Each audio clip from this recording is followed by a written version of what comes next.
Hi friends, இன்றைக்கு பலாப்பழ பணியாரம் செய்த நான். பாருங்க எப்படி இருக்குண்டு. பெனங்காய் பணியாரத்தை மாதிரி தான் டேஸ்டாக இருக்கும், ஆனால் அதை விட நல்ல வாசனையாக இருக்கும்.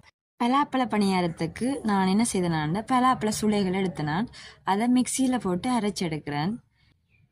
இதுக்கு 1 கப் மா எடுத்து நான் அது ஒரு 200 கிராம் வரும். அது பலாப்பழ பணியாரம் டேஸ்டாக இருக்கும், ஆனால் அளவுக்கு மிஞ்சி தான் நாங்கள் சாப்பிடக்கூடாது.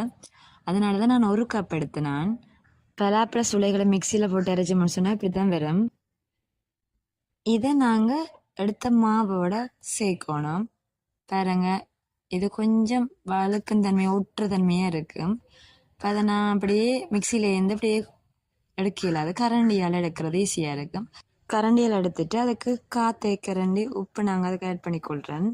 அதோட இந்த கலவைக்கு கப்பளவு சுகரையும் நாங்கள் இதுக்குள்ளே ஆட் பண்ணிக்கொள்ளலாம். இனிப்பு தேவை எவ்வளவு இருக்கும் உங்களுக்கு அதுக்கேற்ற மாதிரி சுகர் ஆட் பண்ணி கொள்ளலாம். எல்லாத்தையும் சேர்த்த பிறகு நல்லா மிக்ஸ் பண்ணி கொள்வோம். கலவையை நல்லா மிக்ஸ் பண்ணிட்டு இப்போ நாங்கள் கரண்டியால் இதை மிக்ஸ் பண்ணி கொள்வோம். ஏன்னா கயிறு நல்லா ஒட்டும், பலாப்பழம் நல்லா ஒட்டும் தன்மையை உள்ளதானே, அதனால ஒட்டி கொள்ளும். கரண்டியாலே நாங்கள் மிக்ஸ் பண்ணி கொள்வோம். இதுக்கு நாங்கள் அதிக அளவு தண்ணி சேர்க்க தேவையில்லை.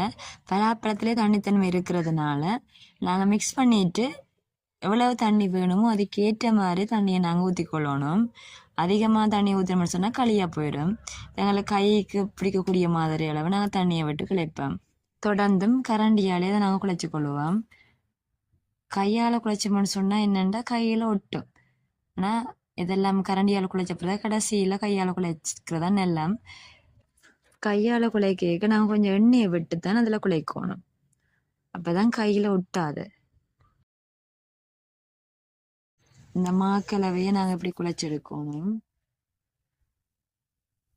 பாருங்க, இப்படி குழைச்சி எடுத்துட்டு எண்ணெயை விட்டு தான் குழைச்சி எடுப்போம். மாவை குழைச்சி 5 நிமிஷத்துக்கு வைக்கணும். அதுக்கு பிறகு பாத்திரத்தில் எண்ணெயை விட்டு அதை நாங்கள் கொதிக்க விட்டுட்டு இந்த மாவை உருண்டைகளாக பிடிச்சி இந்த எண்ணெய் சட்டிக்குள்ளே நாங்கள் போட்டு பொரிச்சு எடுக்கணும். நல்லா கொதித்த பிறகு இந்த மாவை நாங்கள் அதுக்குள்ளே போடுவோம், எண்ணெய்க்குள்ளே போடுவோம். நல்ல ஷேப்பாக உருட்டி போட்டு போடலாம். ஒரே தடவையில் ஒரு 5-6 உருட்டி இதுக்குள்ளே போடலாம். பொன்னிறமாக வேகும் வரை இதை நாங்கள் எண்ணெயில் பொரிச்செடுக்கணும். ஒரு பக்கம் வெந்த பிறகு அடுத்த பக்கத்துக்கு அதை திருப்பி விடணும். இப்போதான் 2 பக்கமும் அது பொரிஞ்சு வரும். 2 பக்கமும் பொரியணும். அடுத்த பக்கத்தை திருப்பிட்டு பொன்னிறமாக நாங்கள் அதை பொரிச்செடுக்கணும். இந்த பணியாரம் பனங்காயில செய்த பனங்காய் பணியாரம்னு சொல்லுவோம். இது பிலாப்பழத்தில் செய்த படியால் பிலாப்பழ பணியாரம். நல்ல டேஸ்டாக நல்ல வாசனையாகவும் இருக்கும். ஆனால் இதை நாங்கள் நிறைய சாப்பிடக்கூடாது. என்ன, இது அதிகம் சாப்பிட்டா வயிற்று பிரச்சனையாகும். ஆனால் டேஸ்ட்டுக்கு நாங்கள் இப்போ 2-3 சாப்பிடலாம். ஆனால் உங்களுக்கு அது ஓகே, உங்களோட வயிற்று பிரச்சனை இல்லைன்னு சொன்னால் சாப்பிடலாம். நல்லா டேஸ்ட்டாக இருக்கும். எல்லாரும் விரும்பி சாப்பிடுவாங்க. சின்ன பிள்ளைலாம் விரும்பி சாப்பிடும். நான் வீட்டில் செய்து கொடுத்தேன். என் வீட்டில் திருப்பி திருப்பி கேட்டு சாப்பிட்டவங்க. ஆனால் அதிகம் நான் கொடுக்கல. பாருங்க, இப்படி நல்லா பொன்னிறமாக பொரித்த பிறகு நாங்கள் இதை எடுத்துக்கொள்ளுவோம்.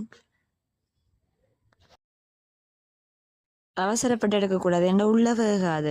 உள்ள வேகணும்னு சொன்னால் கொஞ்சம் நேரம் விடணும். எண்ணெயும் நல்லா முழுகக்கூடிய அளவு நாங்கள் எண்ணெயை விட்டுக்கொள்ளணும். அதாவது பொரிக்கிறதுக்கு ஏற்ற மாதிரி எண்ணெய் அந்த பலகாரத்துக்குள்ளே முழுகக்கூடிய மாதிரி எண்ணெய் விட்டுருக்கணும், கொஞ்சம் விடக்கூடாது. இப்போ நாங்கள் அதை எடுத்துக்கொள்ளும் வழியில் பாருங்க, நல்லா முருகி பொன்னிறமாக வந்துருக்கு. எல்லாத்தையும் இப்போ சுட்டு எடுத்துட்டேன். டேஸ்டான பலாப்பழ பணியாரம் ரெடி ஆயிட்டது. நீங்களும் இதை வீட்டில் ட்ரை பண்ணி பார்க்கலாம். பலாப்பழ சீசன் இருக்க இதை செய்து பாருங்க, டேஸ்டாக இருக்கும். இந்த வீடியோ உங்களுக்கு யூஸ்ஃபுல்லாக இருந்தால் லைக் பண்ணுங்கள், மறக்காமல் சப்ஸ்கிரைப் பண்ணி விடுங்க. தேங்க்யூ ஃபார் வாட்சிங்.